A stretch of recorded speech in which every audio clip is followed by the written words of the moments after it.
नमस्कार दोस्तों, स्वागत है आप सभी का एक बार फिर से पोस्टल स्टडीज़ की ऑनलाइन क्लासेस में। तो दोस्तों, आज हम आगे पढ़ेंगे पोस्टल गाइड 2 से क्लॉज नंबर 21 से, जो है हमारा ऑफिशियल पोस्टल आर्टिकल्स। ठीक है दोस्तों, अभी तक हमने देखा था पीछे पोस्टल गाइड 1 में हमने पढ़ा था अभी तक। अब हम देख रहे हैं ऑफिशियल पोस्टल आर्टिकल्स में। ठीक है दोस्तों, ये हमने पीओ गाइड 1 में भी पढ़े थे।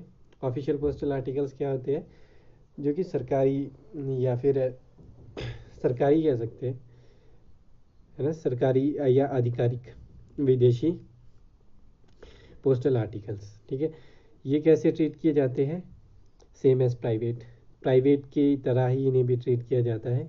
और अनपेड और insufficiently paid postal official article same as private. जो अनपेड और अनसफिशिएंटली पेड होते हैं पोस्ट ऑफिशियल पोस्टल आर्टिकल, उनको प्राइवेट की तरह ही ट्रीट किया जाता है। ठीक है दोस्तों, आगे है service stamps can be use for prepaying official foreign mail outward. ठीक है दोस्तों, यहाँ पे है आधिकारिक विदेशी मूल के पूर्व भुगतान के लिए सर्विस स्टैम्प का उपयोग किया जा सकता है। ठीक है दोस्तों, जैसा हम देखते थे हमने पीओ गाइड 1 में पढ़ा था कि जो प्री पेमेंट होती है ऑफिशियल पोस्टल आर्टिकल्स की, वो सर्विस स्टैम्प्स के द्वारा होती है। वो सर्विस स्टैम्प उनके द्वारा लगाई जाती है जो गवर्नमेंट ऑफिसर्स या फिर हाई लेवल के ऑफिसर्स वो सर्विस स्टैम्प को लगाने के एलिजिबल होते हैं, उनके पास उसकी अथॉरिटी होती है। तो वो सर्विस स्टैम्प्स यूज़ कर सकते हैं प्री पेमेंट में भी, यहाँ पर भी फॉरेन मेल के लिए, आउटवर्ड फॉरेन मेल के लिए। ठीक है दोस्तों, इस पे ध्यान देना है आपने। आउटवर्ड यानी कि जो आउटवर्ड ऑफिशियल फॉरेन मेल, यानी कि जो आउटवर्ड यहाँ से विदेश को बाहर जाएगी उनके लिए उनकी प्री पेमेंट के लिए वो सर्विस स्टैम्प का उपयोग किया जा सकता है। आगे है postage due on inward foreign mail. ठीक है दोस्तों, जो पोस्टेज होता है इनवर्ड फॉरेन मेल पे ड्यू, है ना, जो डाक शुल्क दे होता है, तो और उसका जो एड्रेस होता है वो government officer can not B prepaid bye service stamp. ठीक है दोस्तों, जो पोस्टेज ड्यू होता है इनवर्ड फॉरेन मेल में, ठीक है दोस्तों, गवर्नमेंट के एड्रेस के लिए, तो उसको ऑफिसर प्रीपेड नहीं कर सकता है सर्विस स्टैम्प से। हिंदी में भी देख लेते हैं। सरकारी अधिकारी को संबोधित आवक विदेशी मेल डाक शुल्क देय हो जिसमें का भुगतान सेवा टिकट द्वारा नहीं किया जा सकता है। ठीक है दोस्तों, सेवा टिकट द्वारा नहीं किया जा सकता है भुगतान किसका, जो आवक मेल है सरकारी, ठीक है, उसका। आगे चलते हैं, आगे है correspondence for personal of Indian armed force serving outside in India. ठीक है दोस्तों, भारत से बाहर भारतीय सशस्त्र बलों के कर्मियों के लिए पत्राचार। ठीक है दोस्तों, आर्मी की या आर्मी डिफेंस से रिलेटेड कोई अगर भारतीय बाहर है विदेश में, तो उसके नाम पे कोई अगर पत्र आता है तो वो कैसा होगा। सबसे पहले तो वो address to Indian army post office होना चाहिए। ठीक है दोस्तों, जो कि आपको पता है 56 APO में कहाँ पे है वो। ठीक है, अगर ये आपके लिए क्वेश्चन है आज, कमेंट में इसका आंसर दीजिए 56 APO कहाँ पर स्थित है। ठीक है, दूसरा नेवी के लिए फ्लीट मेल ऑफिस बॉम्बे। ठीक है दोस्तों, अगर नेवी वाले हैं तो आर्मी वाले हैं तो 56 APO, नेवी वाले हैं तो फ्लीट मेल ऑफिस बॉम्बे। आगे है प्रीपेड एट इंडियन रेट्स। ये जो भी प्रीपेड होगा इसका वो इंडियन रेट्स पे होगा। ठीक है दोस्तों, भले ही फॉरेन को मेल करना है पर इंडियन रेट्स पे ये प्रीपेड होगा। ट्रीटेड एज इनलैंड आर्टिकल और इन्हें ट्रीट भी इनलैंड आर्टिकल्स की तरह ही किया जाएगा। ठीक है दोस्तों, आगे है not expected except from postal charges. ठीक है दोस्तों, और पोस्टल चार्जेस में कोई छूट भी नहीं होगी इसमें। ठीक है दोस्तों, पोस्टल चार्जेस में कोई छूट नहीं होगी, इनलैंड आर्टिकल के तौर पे लिया जाएगा। फॉरेन मेल भेजेंगे अगर तो भी इंडियन रेट्स पे ही होगा। आगे चलते हैं, आगे है custom declaration and other formalities connected with outward mails. Custom घोषणाएं और अन्य औपचारिकताएं जो बाहरी मेल से जुड़ी हैं। ठीक है दोस्तों, विदेशी मेल से जो जुड़ी हुई है वो क्या है, letter post articles containing dutiable goods. ठीक है दोस्तों, और ऑल स्मॉल पैकेट्स, है ना। लेटर पोस्ट आर्टिकल्स और all small packets custom declaration form भरना होता है, और दो तरीके का ये फॉर्म होता है। Types of custom declaration forms दो तरीके के होते हैं। नंबर एक है ग्रीन कस्टम लेबल, C1 जिसे कहते हैं। ठीक है दोस्तों, C1 क्या होता है C1 में देख लेते हैं। C1 में होता है C1 advisable label affixed on address side, है ना। एडवाइजेबल लेबल लगा हुआ होता है एड्रेस साइड पे, टॉप लेफ्ट हैंड कॉर्नर पे, below sender's name and address, sender's नाम और एड्रेस के नीचे।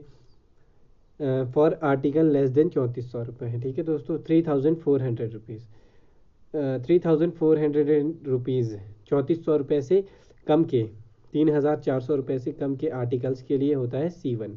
ठीक है दोस्तों, कस्टम डिक्लेरेशन फॉर्म का टाइप है ये C1 टाइप, जिसे इसका दूसरा नाम क्या था, ग्रीन कस्टम लेवल। ठीक है दोस्तों, यानी कि C1 3400 से नीचे के लिए होता है। दूसरा फॉर्म देख लेते हैं, डिटेल्ड डिक्लेरेशन फॉर्म। ठीक है दोस्तों, जो है C2 और CP3। ये है आर्टिकल वैल्यू मोर देन 3400। ठीक है, ऐसे आर्टिकल जिनकी वैल्यू 3400 रुपये, 3400 से अधिक है, उनके लिए ये लागू होता है, वो उनके लिए ये भरना ज़रूरी होता है। ऑल इंश्योर्ड लेटर्स, जितने भी इंश्योर्ड लेटर्स हैं उनके लिए भी ये भरना ज़रूरी होता है।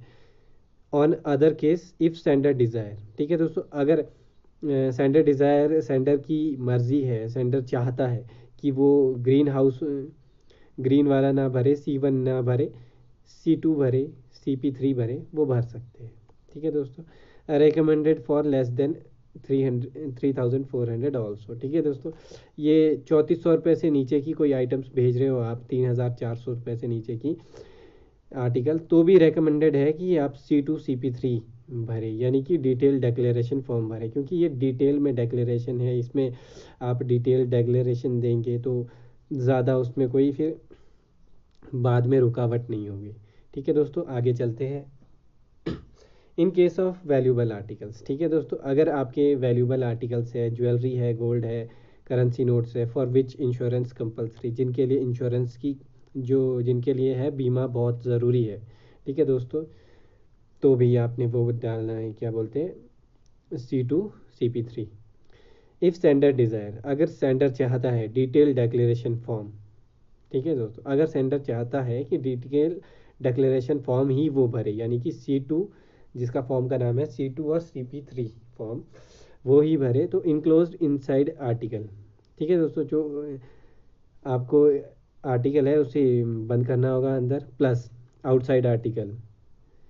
ठीक है दोस्तों, तो फिर दो वो करवा सकते हैं, वो दो डिक्लेरेशन फॉर्म भर सकते हैं। पहला है अंदर वाला जो है वो C2 भरा जा सकता है डिटेल वाला, और बाहर वाला C1 ग्रीन लेबल फॉर्म भरा जा सकता है। ठीक है दोस्तों, should be passed with custom, may be reopened officials. ठीक है दोस्तों, ये जो है कस्टम से पास होना चाहिए और ये ओपन किया जा सकता है ऑफिशियल्स के द्वारा। ठीक है दोस्तों, आगे है in case of insured box, अगर आपका इंश्योर्ड बॉक्स है। ठीक है दोस्तों, top part of C1 from affixed on the article, C2 CP3 from inside article, same वैसा ही रहेगा। टॉप पार्ट जो रहेगा उसका इंश्योर्ड बॉक्स के केस में वो C1 फॉर्म से एफिक्स रहेगा, और इनसाइड के आर्टिकल C2 CP3 यानी कि डिटेल डिक्लेरेशन फॉर्म से एफिक्स्ड रहेंगे। ठीक है दोस्तों, आगे है custom declaration form. Custom declaration form जो है वो भरना क्यों ज़रूरी है। ठीक है दोस्तों, और किसके द्वारा भरा जाएगा वो देख लेते हैं। Filled by sender, custom declaration form है जो वो सेंडर के द्वारा भरा जाएगा, और वो भरा हुआ एक्यूरेट होना चाहिए, बिल्कुल सही एक्यूरेट भरा हुआ होना चाहिए।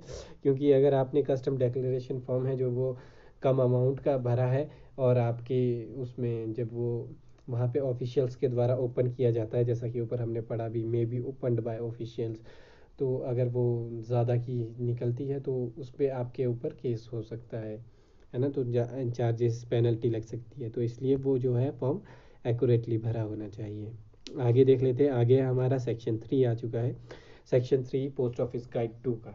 ठीक है दोस्तों, ये है condition regarding to various classes of letter post item, पत्र पोस्ट के विनिमय वर्गों के बारे में शर्तें। ठीक है दोस्तों, जैसा कि हमने देखा आर्टिकल्स जो है फॉरेन मेल में वो कितने होते हैं, 2 प्रकार के, एक होता है लेटर पोस्ट, दूसरा होता है पार्सल पोस्ट। ठीक है, अभी हम देखेंगे लेटर पोस्ट के बारे में। लेटर पोस्ट में सबसे पहला था लेटर्स। तो सबसे पहले डिस्क्रिप्शन देख लेते हैं।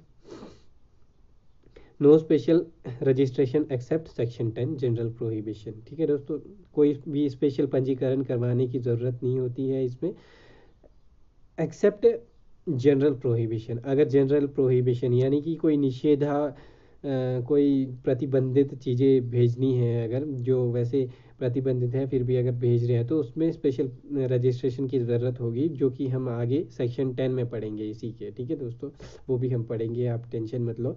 आगे है इसका any other letter note document. ठीक है, ऑफ थर्ड पर्सन। ठीक है दोस्तों, अगर कोई लेटर नोट या डॉक्यूमेंट किसी थर्ड पर्सन का भेजते हैं तो क्या होता है, फिर तो पेनल्टी है दोस्तों, सीधा सीधा है, यहाँ पे पेनल्टी है। आउटवर्ड आर्टिकल्स में, ठीक है, नॉट फॉरवर्डेड। आउटवर्ड आर्टिकल्स यानी कि आपने यहाँ से विदेश को भेजना है, यानी एक डेस्टिनेशन पकड़ लेते हैं हम। ठीक है, उसी के हिसाब से हम चलेंगे।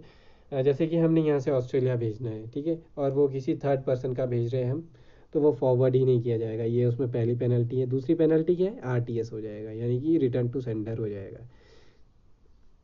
तीसरा क्या है इसमें, each document treated as unpaid. ठीक है दोस्तों, जितने भी डॉक्यूमेंट्स हैं वो ट्रीटेड एज अनपेड, जो आपके डॉक्यूमेंट्स हैं वो ट्रीटेड एज अनपेड, अनपेड ही माना जाएगा उसको, कि उसमें डाक शुल्क वगैरह कुछ भी नहीं दिया गया है। तो उसका मतलब क्या होता है ना, double of postage at inland rate, यानी कि भारतीय रेट्स में उसको डबल ऑफ पोस्टेज यानी कि 2 गुना देना पड़ेगा डाक शुल्क का।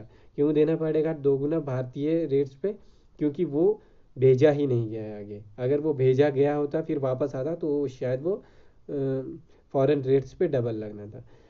सेकंड है इसका article liable to custom duties. ठीक है दोस्तों, आर्टिकल जिसमें कस्टम ड्यूटीज़ का लेबल लगा है कंट्री विच डोंट अलाउ, है ना, और जिन देशों में वो अलाउ ही नहीं है। ठीक है दोस्तों, फिर क्या होगा, इनवर्ड फॉरेन आर्टिकल, तो फिर वो वापस आएगा foreign article. Double of postage and international rate, देखा दोस्तों, जैसा कि इससे पहले भी ऊपर हमने पढ़ा, इनलैंड रेट्स में लगा क्योंकि वो हमने भेजा ही नहीं था, है ना, वो फॉरवर्ड ही नहीं हुआ। पर यहाँ पे भेजा आपने कस्टम ड्यूटीज़ वाले लेबल से, पर उस कंट्री में वो अलाउ ही नहीं है, तो वो वापस भेज दिया, इनवर्ड फॉरेन आर्टिकल हो गया। और जब वो वापस आया तो उसे ट्रीट किया गया double of postage and international rate from addressee. ठीक है दोस्तों, तो जब वो इनवर्ड हो गया, यानी कि ऐसा आर्टिकल आपके पास आता है जो कि कस्टम ड्यूटीज़ उसमें है लेबल लगा हुआ, पर जो कंट्रीज़ है वो अलाउड नहीं करती है, और इनवर्ड आर्टिकल ऐसा आपके पास आता है, तो जो आप एड्रेस ही है तो आपको उसका डबल रेट देना होगा, डबल पोस्टेज देना होगा, और वो भी देना होगा इंटरनेशनल रेट्स पे, क्योंकि वो इंटरनेशनल से आया है। ठीक है दोस्तों, आगे चलते हैं हम। और जब वो इंटरनेशनल में नहीं था, यानी कि आर्टिकल फॉरवर्डेड ही नहीं था, तो वो इनलैंड रेट्स पे हुआ था। ठीक है दोस्तों, आगे चलते हैं। नेक्स्ट है हमारा फॉर्मेट एंड डायमेंशन। ठीक है दोस्तों, फॉर्मेट एंड डायमेंशन, हम किसका फॉर्मेट एंड डायमेंशन देख रहे हैं, लेटर का। ठीक है दोस्तों, सबसे पहले देख लेते हैं मैक्सिमम डायमेंशन क्या होगा, sum of length plus width plus depth of letter. तो दोस्तों देखा, जैसा कि हमने पीओ गाइड 1 में डिटेल में भी पढ़ा है, यहाँ पे भी पढ़ लेते हैं हम। जो लेटर होगा उसका लेंथ, विड्थ और डेप्थ, ऊंचाई, लंबाई और गहराई। ठीक है दोस्तों, आयत का मैं बना के ये लेटर है आपका। ठीक है दोस्तों, इसकी लंबाई, ऊंचाई, ठीक है, ये इन सभी का सम, इन सभी का जोड़। ठीक है दोस्तों, ऊंचाई, लंबाई, गहराई जो अंदर को होती है, उन सभी का जोड़ जो रहेगा वो आपका 900 mm होना चाहिए। ग्रेटेस्ट डायमेंशन, जो ग्रेटेस्ट डायमेंशन होना चाहिए, यानी कि ग्रेटेस्ट डायमेंशन लेटर्स में लंबाई होता है 600 mm होना चाहिए। 2 mm का इसमें टॉलरेंस है, 2 mm की छूट दी जा सकती है, 2 mm तक छोड़ दिया जा सकता है, 2 mm ऊपर नीचे होगा, यानी कि 600 mm होना चाहिए। 600 mm से अगर 602 mm है तो छूट दे दी जाएगी, उससे ज़्यादा नहीं दी जाएगी। Sum of length plus twice the diameter. ठीक है दोस्तों, लेंथ कितनी होनी चाहिए, लंबाई प्लस व्यास का 2 गुना, कितना होना चाहिए, 1040 mm। इससे ज़्यादा नहीं होना चाहिए। ठीक है दोस्तों, ग्रेटेस्ट डायमेंशन क्या होना चाहिए, 900 mm। ठीक है दोस्तों, 900 mm जो है ग्रेटेस्ट डायमेंशन होना चाहिए। ये आपके रोल फॉर्म में है और ये आपके नॉर्मल फॉर्म में, ये आपके रोल फॉर्म के लिए। ठीक है दोस्तों, डायमीटर वाला। आगे देख लेते हैं मिनिमम क्या रहेगा। सरफेस मेजरिंग रहेगी 90 इंटू 140 mm, टॉलरेंस इसमें भी 2 mm का है। ठीक है दोस्तों, sum of length plus 2 by diameter 170 mm। ठीक है दोस्तों, ये रोल फॉर्म में है आपका। जहाँ पे डायमीटर आता है दोस्तों, तो वो रोल फॉर्म में ही होता है। ठीक है दोस्तों, क्योंकि डायमीटर जो होता है वो व्यास होता है, और व्यास डायमी जो है वो रोल फॉर्म में ही लिया जाता है। ठीक है दोस्तों, ग्रेटेस्ट डायमेंशन 100 mm का होना चाहिए। ये इसका फॉर्मेट एंड डायमेंशंस था। आगे देख लेते हैं। आगे हमारा रेकमेंडेड। ठीक है दोस्तों, यह है dimension below 120 mm into 235 mm, thickness less than 5 mm होनी चाहिए। Ratio between length and breadth, लंबाई और चौड़ाई के बीच में रेशियो है वो 2 पाई होनी चाहिए। ये 2 पाई है। ठीक है दोस्तों, जिसका योग है 1.4.14। ठीक है दोस्तों, ये इतना ज़्यादा इम्पोर्टेंट नहीं है फिर भी आप देख लीजिए, क्योंकि ये क्या पता कभी भी पूछ सकते हैं। Letters are treated as standard envelopes, जो लेटर्स है वो ट्रीट किए जाएंगे स्टैंडर्ड एनवलप्स के रूप में, क्योंकि in many countries and proceed in automatic machine, क्योंकि काफ़ी ऐसी कंट्रीज़ है जो अब काफ़ी एडवांस भी हो चुकी है, जहाँ पे लेटर्स को जो है वो ऑटोमेटिक मशीन के द्वारा प्रोसीड किया जाता है। ऑटोमेटिक मशीन के द्वारा वहाँ पे उन्हें आगे अलग किया जाता है। तो क्योंकि हमारे तो सॉर्टिंग वो वाले करते हैं तो वो कर देते हैं, पर जो ऑटोमेटिक मशीन के द्वारा है वो स्टैंडर्ड एनवलप में ही उन्हें किया जाएगा। ठीक है, आगे देख लेते हैं। Letter in envelope must be rectangular, और जो आपके एनवलप होने चाहिए लेटर्स के, वो ज़रूरी है कि वो रेक्टेंगुलर हो। रेक्टेंगुलर मतलब आयत शेप में हो। ठीक है दोस्तों, आगे बढ़ लेते हैं। मैक्सिमम वेट कितना हो सकता है, मैक्सिमम वेट ये है दोस्तों लेटर्स का। ठीक है दोस्तों, लेटर्स का मैक्सिमम वेट कितना हो सकता है, 2 kg लेटर का। और पेनल्टी क्या है, RTS depends on internal legislation. ठीक है दोस्तों, RTS हो जाएगा यानी कि रिटर्न टू सेंडर हो जाएगा, डिपेंड ऑन इंटरनल लेजिस्लेशन यानी कि आंतरिक उनके कानूनों पर डिपेंड करता है, क्योंकि ये फॉरेन पोस्ट की बात हो रही है यहाँ पे, इसलिए। ठीक है दोस्तों, आगे है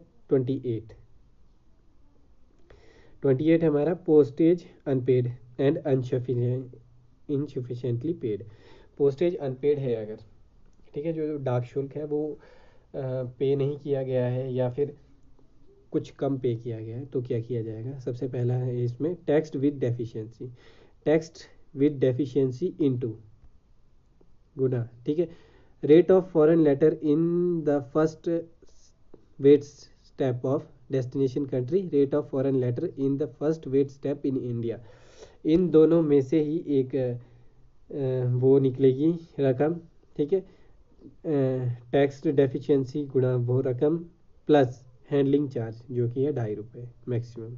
ठीक है दोस्तों, वो चार्ज किया जाएगा कब, जब पोस्टेज अनपेड या फिर अनसफिशिएंटली पेड होगा। ठीक है दोस्तों, दूसरा है ILC only permissible for Bhutan, Bangladesh and Nepal. ILC का मतलब क्या होता है दोस्तों, आप सभी को पता है, इनलैंड लेटर कार्ड। ठीक है दोस्तों, ILC ओनली परमिसिबल, ILC जो है वो सिर्फ भूटान, बांग्लादेश और नेपाल में भेजी जा सकती है, क्योंकि ये हमारे अटैच्ड है सरहदों में। ठीक है दोस्तों, आगे है हमारा, अभी तक हमने देखा लेटर्स, अब है हमारा पोस्ट कार्ड। इसका डिस्क्रिप्शन देख लेते हैं। Post office issue air mail post card. ठीक है दोस्तों, पोस्ट ऑफिस के द्वारा इशू किया जाता है air mail post card for transmission by surface air, है ना। ये सरफेस और एयर दोनों के ट्रांसमिशन के लिए होता है। आगे है inland post card with additional stamp और प्राइवेट पोस्ट कार्ड, जो कि रेक्टेंगुलर शेप में होगा। Can be used same material, जो कि वो भी प्राइवेट के जो पोस्ट कार्ड है वो भी सेम मटेरियल यूज़ कर सकते हैं, है ना। Thinner and more flexible than letter, और ये पतला और ज़्यादा लचीला होगा जो लेटर होते हैं उनसे, है ना। Post card on front, post card जो है ऐसे करके लिखा हुआ होना चाहिए पोस्ट कार्ड फ्रंट में, not in picture post card, है ना। और पिक्चर नहीं होनी चाहिए पोस्ट कार्ड की, लिखा हुआ होना चाहिए पोस्ट कार्ड। ठीक है दोस्तों, ये था पोस्ट कार्ड का डिस्क्रिप्शन, यानी कि ओवरऑल पोस्ट कार्ड क्या होता है। आगे देख लेते हैं रिप्लाई पेड पोस्ट कार्ड। जो रिप्लाई पेड पोस्ट कार्ड होते हैं वो कैसे होते हैं। Service not available in foreign post. ठीक है दोस्तों, जो रिप्लाई पेड पोस्ट कार्ड होते हैं उनकी सर्विस जो है अवेलेबल नहीं है फॉरेन पोस्ट में, एक्सेप्ट भूटान, बांग्लादेश या नेपाल। भूटान, बांग्लादेश और नेपाल में है, क्यों? क्योंकि हमने इससे पहले, अगर आप लोगों ने ध्यान दिया होगा, लेटर्स वाले में हमने पढ़ा था इनलैंड लेटर कार्ड्स सिर्फ भूटान, बांग्लादेश और नेपाल में भेजे जा सकते हैं। तो इसीलिए यहाँ पे वो जो है रिप्लाई पेड पोस्ट कार्ड वो सर्विस अवेलेबल है, क्योंकि यहाँ पे बाय सरफेस बाय इनलैंड जा सकता है। ठीक है दोस्तों, आगे देखते हैं। आगे है डायमेंशंस। ठीक है दोस्तों, डायमेंशंस क्या रहेगी आपके लेटर कार्ड के। जो प्राइवेटली मैन्युफैक्चर्ड पोस्ट कार्ड है उनका है maximum 105 into 148 mm, minimum 90 into 140 mm, length equal to width by 2 by pi 2। ठीक है दोस्तों, टॉलरेंस 2 mm का है इसमें। ये आप फॉर्मूला है लेंथ का, आप देख लीजिएगा इसे। आगे चलते हैं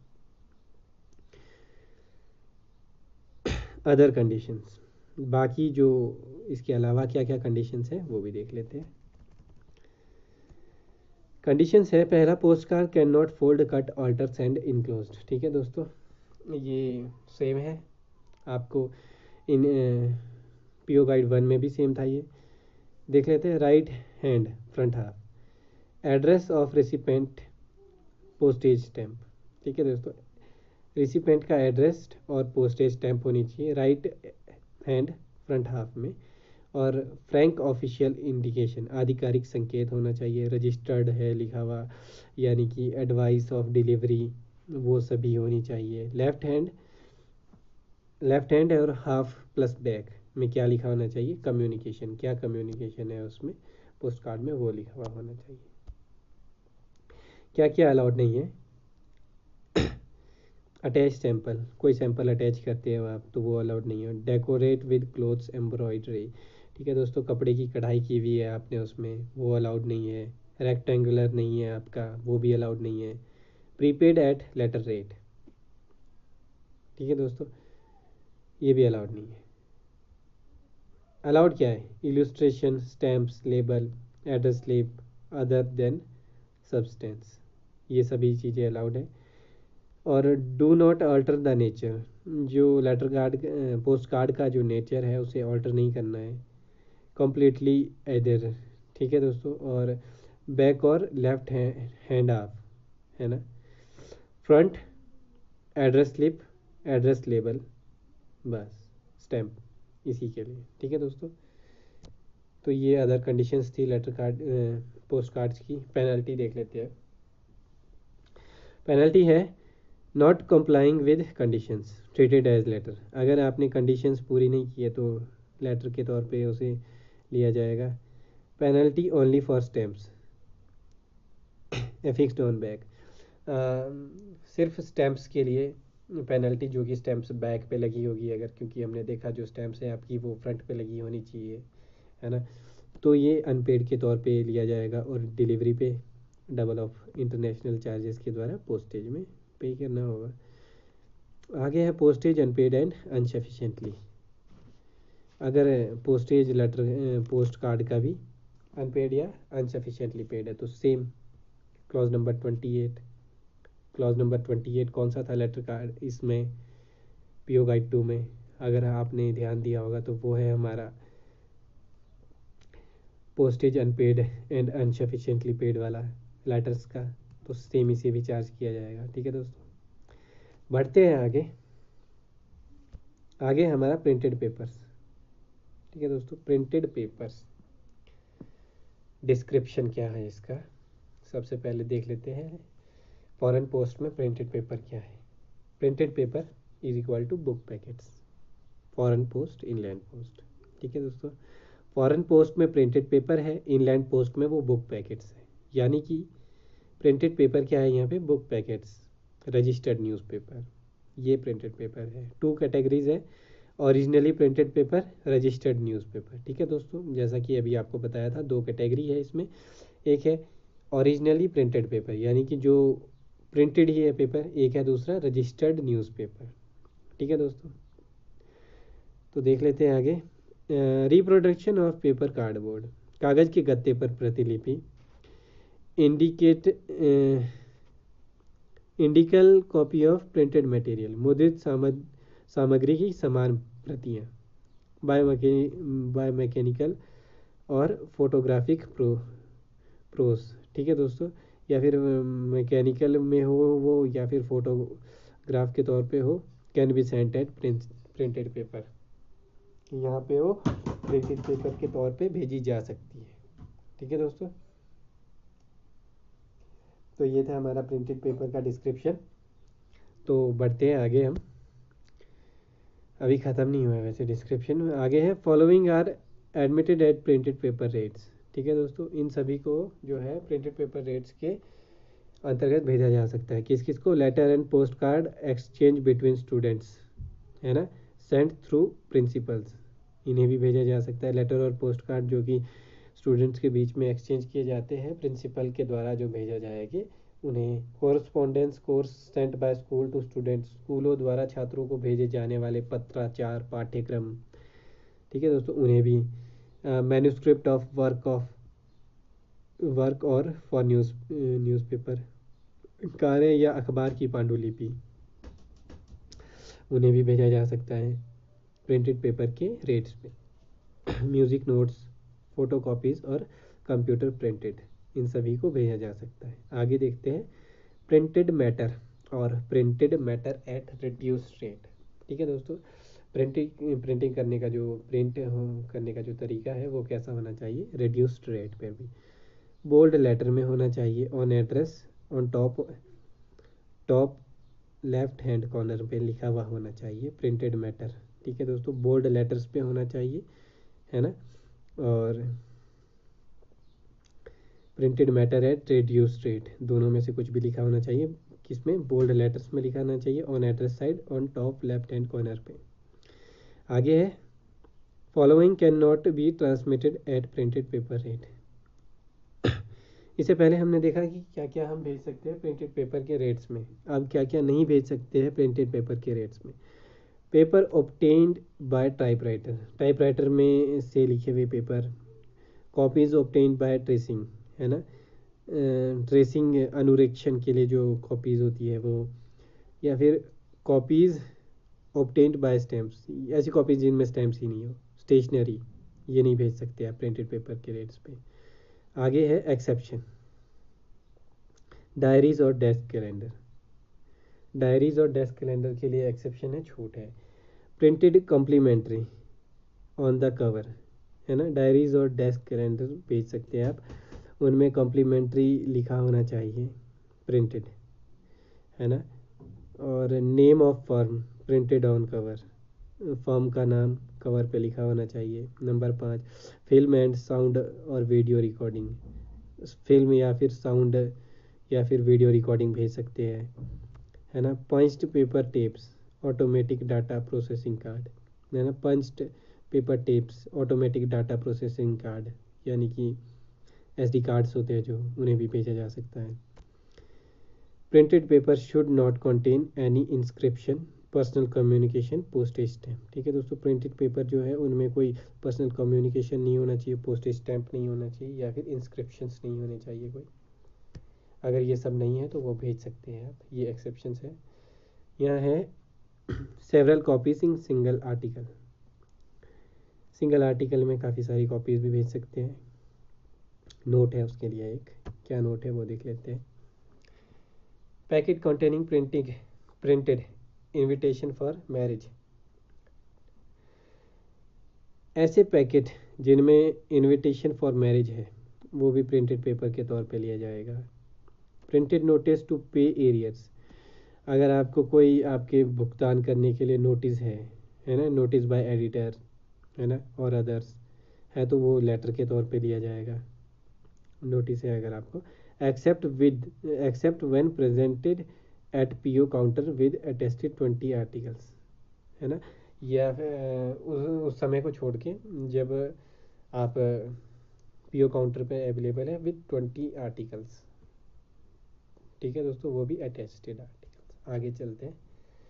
आगे है अनुमेय परिवर्तन या परिवर्तन, प्रीमिसिबल एडिशंस और अल्ट्रेशन। ठीक है दोस्तों, इसमें क्या है सबसे पहले देख लेते हैं। Number 1 A, permissible to show on printed paper. ठीक है दोस्तों, क्या क्या शो होना चाहिए प्रिंटेड पेपर पे? Name and address of first sender, one sender and addressee. ठीक है दोस्तों, पताधारक और भेजने वाले का नाम और एड्रेस। Place and date of dispatch, जगह और तारीख डिस्पैच की जहाँ से वो भेजा गया है। सीरियल नंबर, रजिस्ट्रेशन नंबर होना चाहिए ज़रूरी। दूसरी क्या चीज़ है? Delete, mark, underline word of printed text, correct printed error.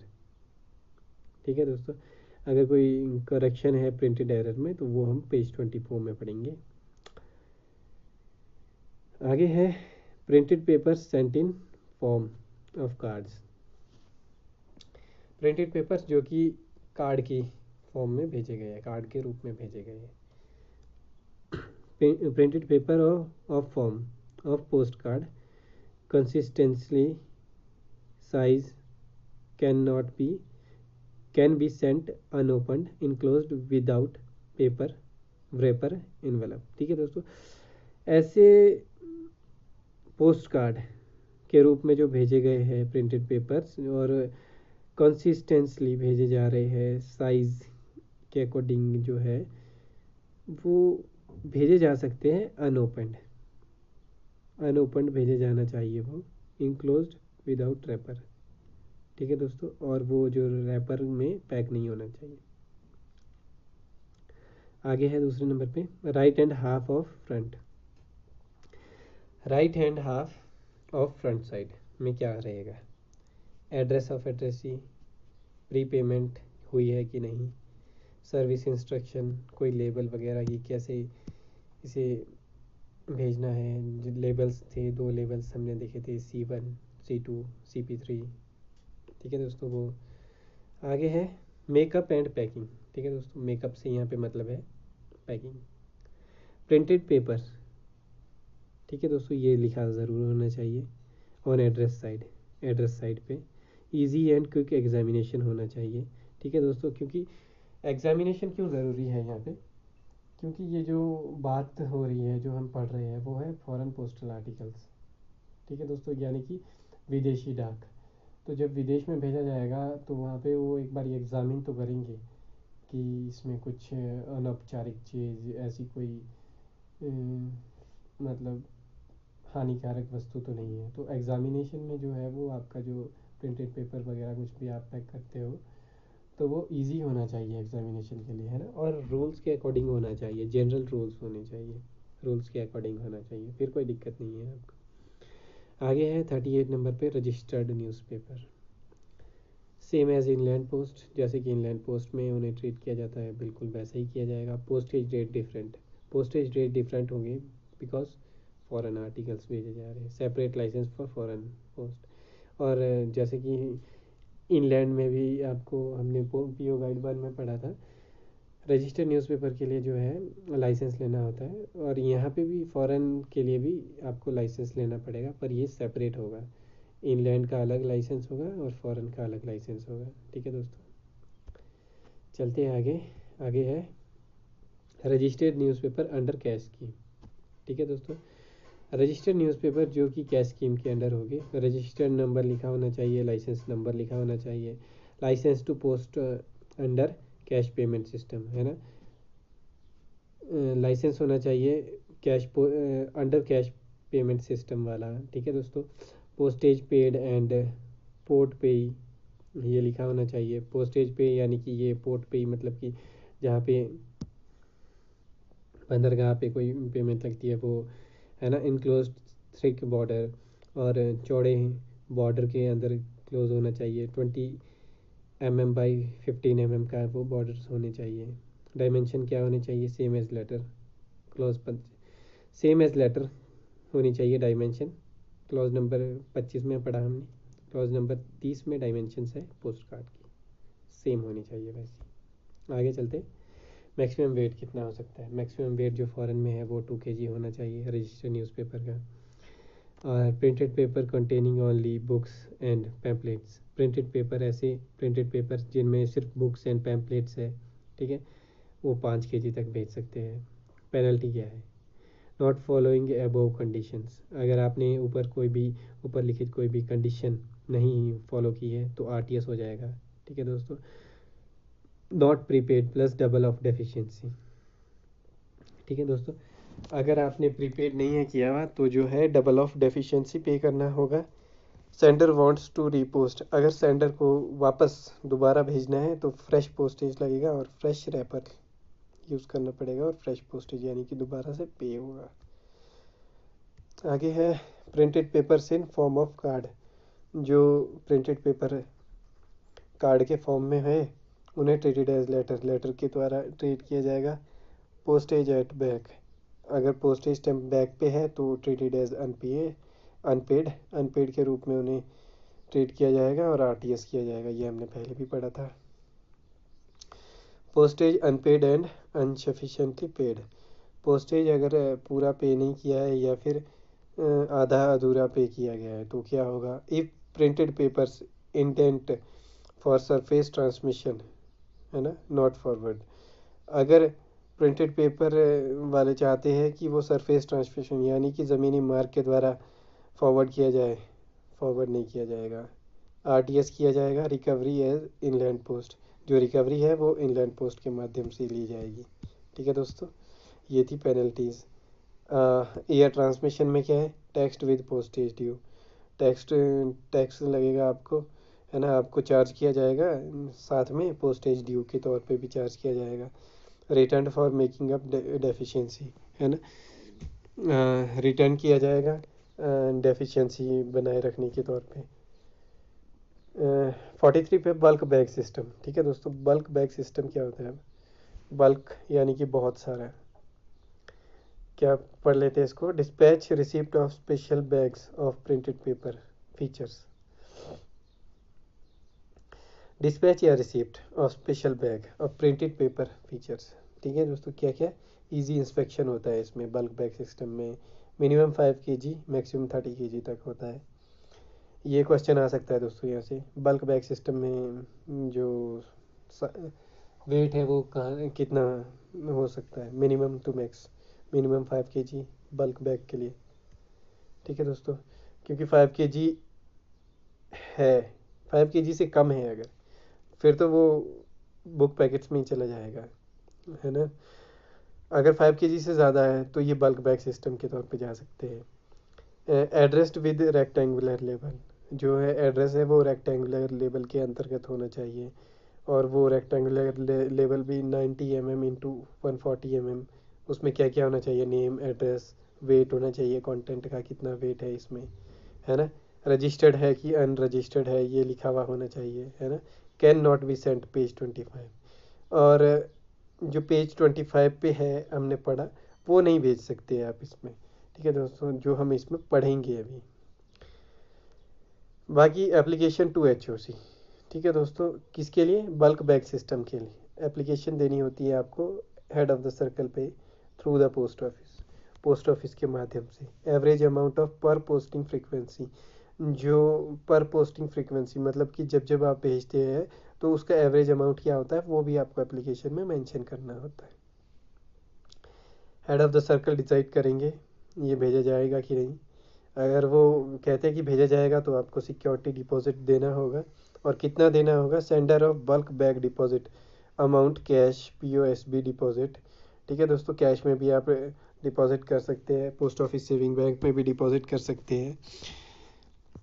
Account national saving certificate, है ना, अकाउंट नेशनल सेविंग सर्टिफिकेट, है ना, इनसे भी आप पे कर सकते हैं। प्लेज टू HOC होना चाहिए वो, और गारंटी फ्रॉम SBI, है ना, स्टेट बैंक ऑफ इंडिया से भी आप गारंटी दे सकते हैं। Licence will be issued, licence issue हो जाएगा अगर आप इनमें से किसी भी तौर पे सिक्योरिटी डिपॉजिट करवा देते हो अपना, ठीक है।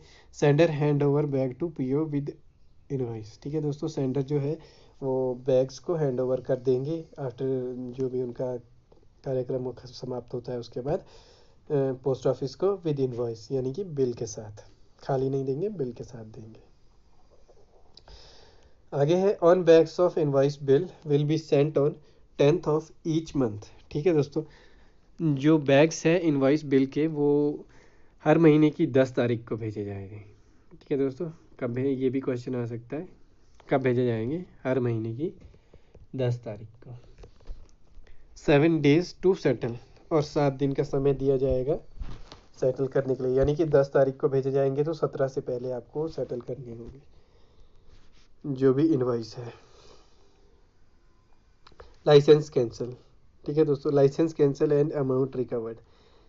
लाइसेंस कैंसिल होता है अगर, और अमाउंट रिकवर्ड होता है, किसके अंतर्गत होता है ये?